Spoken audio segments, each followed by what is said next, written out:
Se quer ligar por um preço imbatível, faça uma chamada local PT por apenas 22 tostões por minuto já com IVA a partir do primeiro minuto. Portugal Telecom, ligado a si.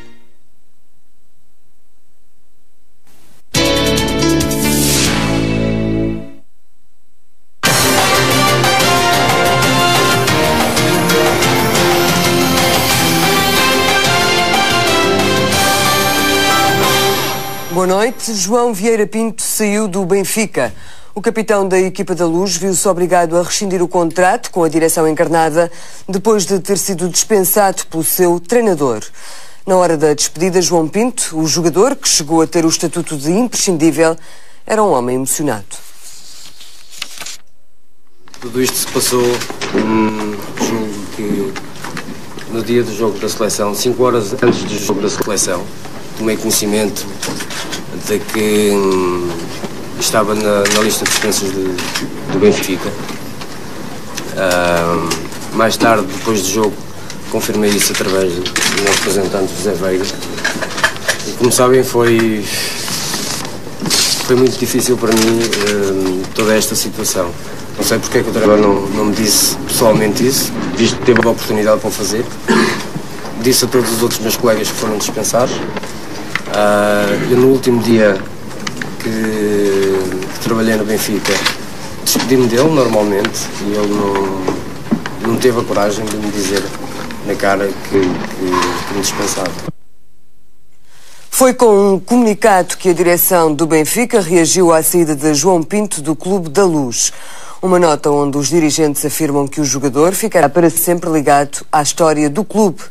No comunicado pode ainda ler-se que o Benfica está a iniciar um novo ciclo e que, por isso, implica profundas mudanças, reajustamentos e alterações. O comunicado da autoria da administração da SAD justifica assim esta decisão. O documento termina a desejar os maiores êxitos a João Pinto, sempre que os mesmos não entrarem em concorrência com o clube. A maioria dos sócios e adeptos benfiquistas não estava à espera desta notícia. Alguns concordaram com a rescisão de João Pinto, disseram mesmo que o jogador era um mau investimento do clube. Mas a maioria que se concentrou esta noite à porta do Estádio da Luz contesta a decisão da SAD benfiquista.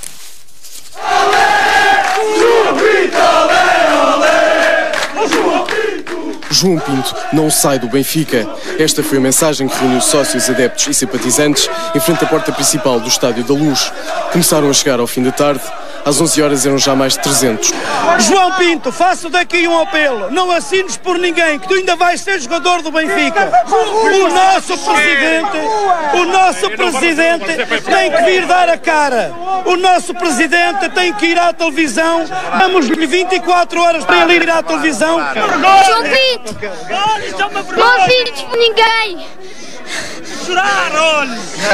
Não sais do Benfica! Não sais do Benfica, João Pinto! Vergonha, João Pinto!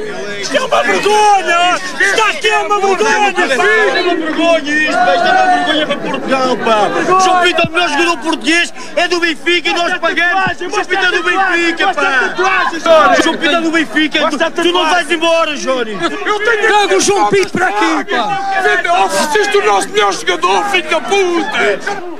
De ânimos exaltados, as atenções viraram-se também para Vale Azevedo, para a restante direção do clube benfiquista, a quem foram tecidas fortes críticas. Ele está a dar cabo do Benfica, porque o que ele está a fazer não se faz ao Benfica, porque o Benfica, eu vi o Benfica no Campo Grande, com o meu falecido pai, e isto está aqui hoje, é obra dos sócios do Benfica, e ele está a estragar o Benfica, ele está a vender o Benfica, ele é um malandro, ele é um malandro. Senhor Vale Azevedo, isto não são arroceiros, são Benfica de alma e coração, aquilo que o senhor não é. E o senhor veio para o Benfica com promessas que ia levantar o clube, que não ia repetir o que os outros fizeram. Errado, ele deu a machadada final. Ele acabou de acabar com o Benfica. Ele recusou propostas milionárias para o João Pinto, porque o João Pinto era um menino de ouro e devia ficar no Benfica, fez um contrato vitalício com ele, muito bem.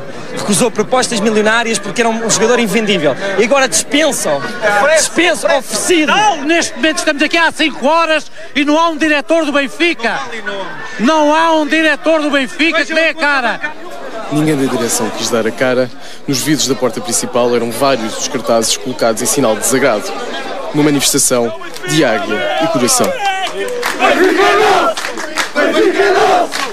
Benfica é nosso e não de ser. Benfica é nosso e não de ser. Benfica é nosso e morrer. A saída de João Pinto foi também comentada por alguns dos principais notáveis do Benfica. Todos ficaram surpreendidos com a rescisão. Não há jogadores de futebol inegociáveis, mas há ironias do destino. Eu recordo-me que o Dr. Vale Azevedo apareceu um dia na RTP exibindo uma cópia de um contrato falso de venda de João Pinto, responsabilizando a direção de Manuel Damasio da altura por estar a cometer um crime, vendendo um símbolo da mística benfiquista. E é interessante, embora a mim me choque, que seja essa mesma pessoa que hoje vende o João Pinto. Eu estou triste, porque eu acho que quando olhei e olho para esta equipe do Benfica, se alguém ainda transpirava benfiquismo pelos poros, era o João Pinto. Será que alguém passa pela cabeça de fazer uma rescisão por mútuo acordo antes de um campeonato e quando o João Pinto, por pouco que valha, vale milhões de contos? Isto ninguém entende. Portanto, isto das duas uma. Ou é um ato de loucura, ou há aqui qualquer coisa que nos escapa. Eu deixo ficar isto à consideração de toda a gente esportiva. Se isto é possível. Portanto, isto deve haver aqui qualquer outra coisa que passa a nossa compreensão. Porque isto é uma loucura. Portanto, eu não estou em acordo ou desacordo com o João Pinto. O que estou totalmente em desacordo é como é que isto se faz. Para quem prometeu há uns anos que a equipa do Benfica seria a espinha dorsal da Seleção Nacional, não está mal. Enfim, com a saída do João Pinto, o Benfica tem um jogador na Seleção Nacional.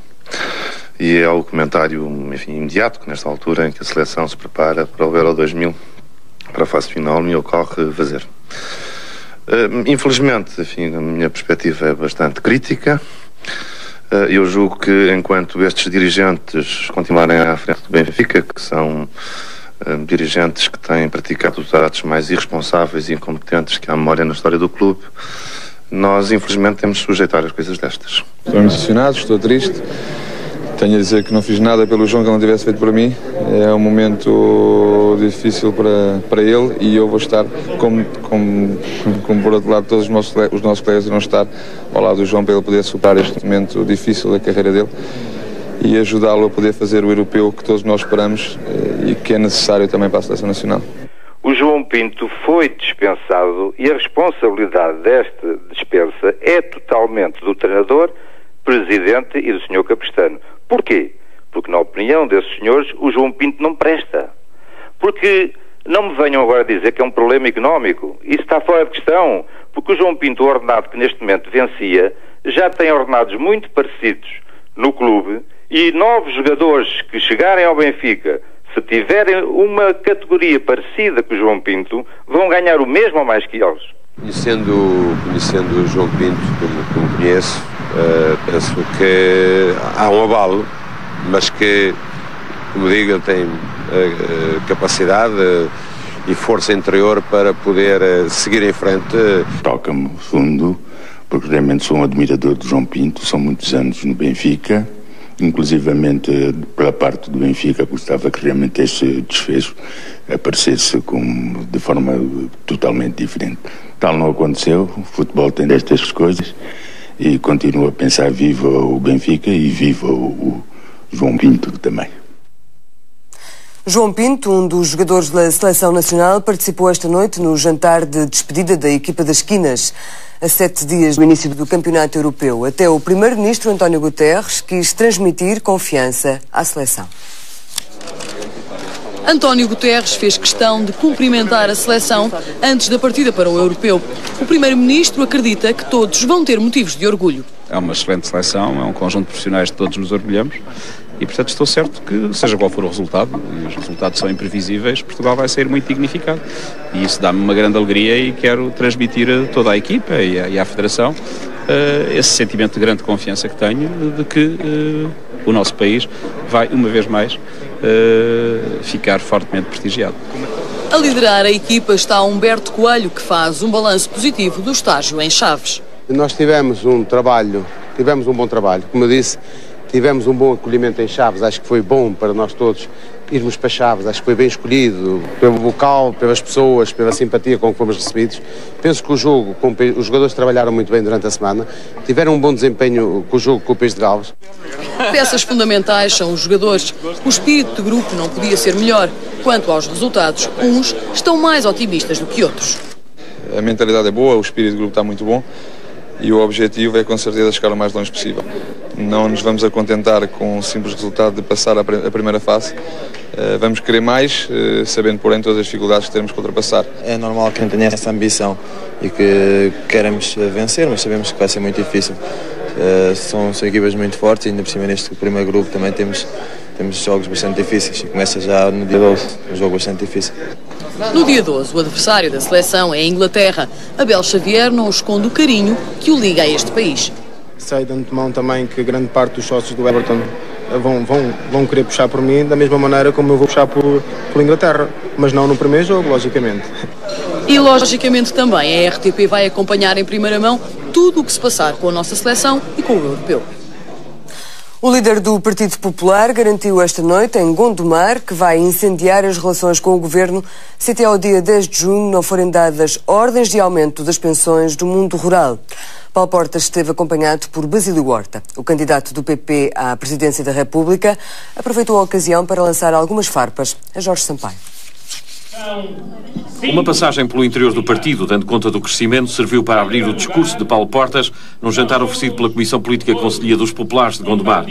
Passou depois ao ataque à situação social portuguesa, questionando o governo quanto ao combate à pobreza e particularmente no que se refere às pensões rurais.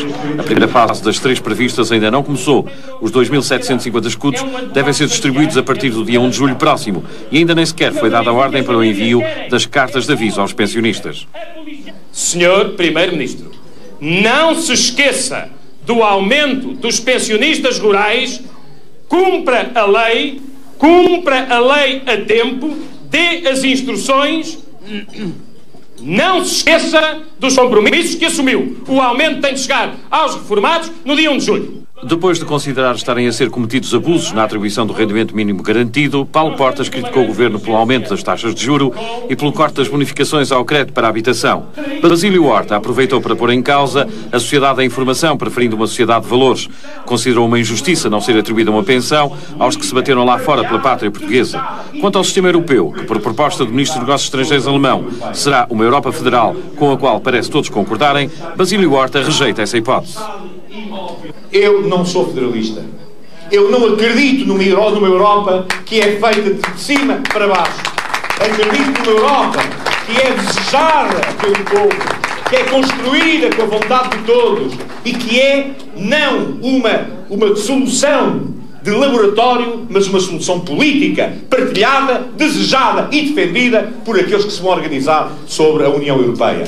Criticou diretamente o atual Presidente da República por fazer o jogo das conveniências de acordo com as tendências mais favoráveis à continuidade no cargo. Considerou que seria mais correto quem é de esquerda defender valores de esquerda.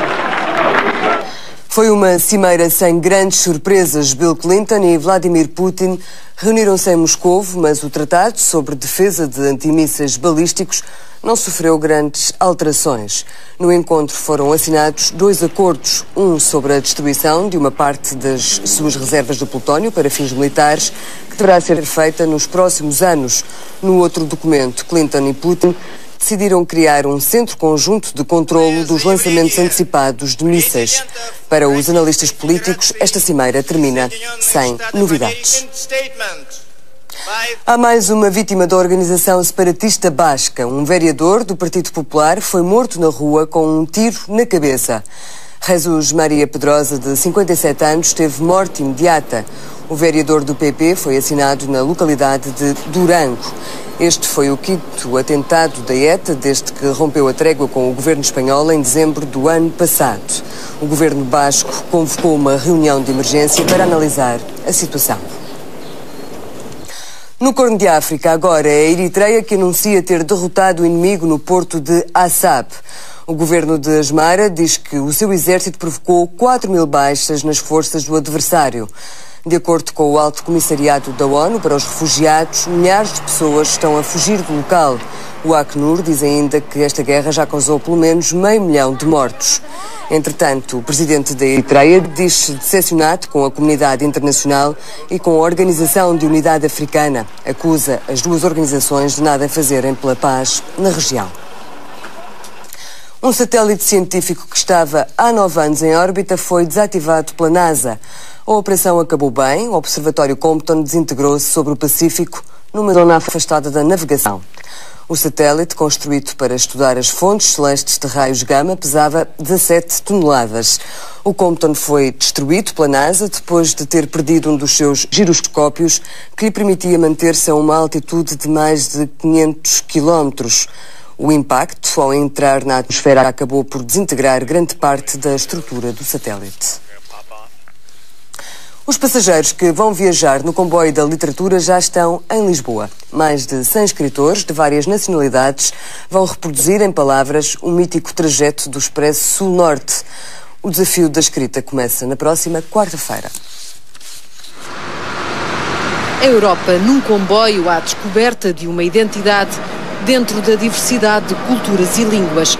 Uma torre de Babel sobre Carris, que parte de Lisboa numa aventura literária por algumas das principais cidades europeias. Madrid, Paris, Bruxelas, Hannover e pelos trilhos do leste até São Petersburgo e Moscovo. Depois de volta ao centro e no dia 14 de julho a chegada a Berlim, a última estação e também o berço desta ideia em que participam 103 escritores. Durante mês e meio vão partilhar o Expresso do Imaginário. C'est comme un rêve, surtout moi, pour moi, étant albanais, et donc j'ai commencé à découvrir le monde ces derniers 10 ans, si je puis dire, après la chute du mur de Berlin. Et donc c'est la première occasion pour moi, c'est l'occasion de ma vie de connaître, de parcourir l'Europe de sud au nord. Donc c'est merveilleux. I expect to meet good writers, to exchange good poetry, literature, good ideas of how to continue cooperation and how to carry on with this beautiful idea, perhaps throughout this new century to come. We are really surprised that so many countries are involved and so many writers are working in this project. We have 43 countries, that's more than all European games ever had. Saramago fica em terra, mas quis desejar boa viagem aos participantes. Votos traduzidos em 3 línguas, uma antecipação do que esperam os escritores.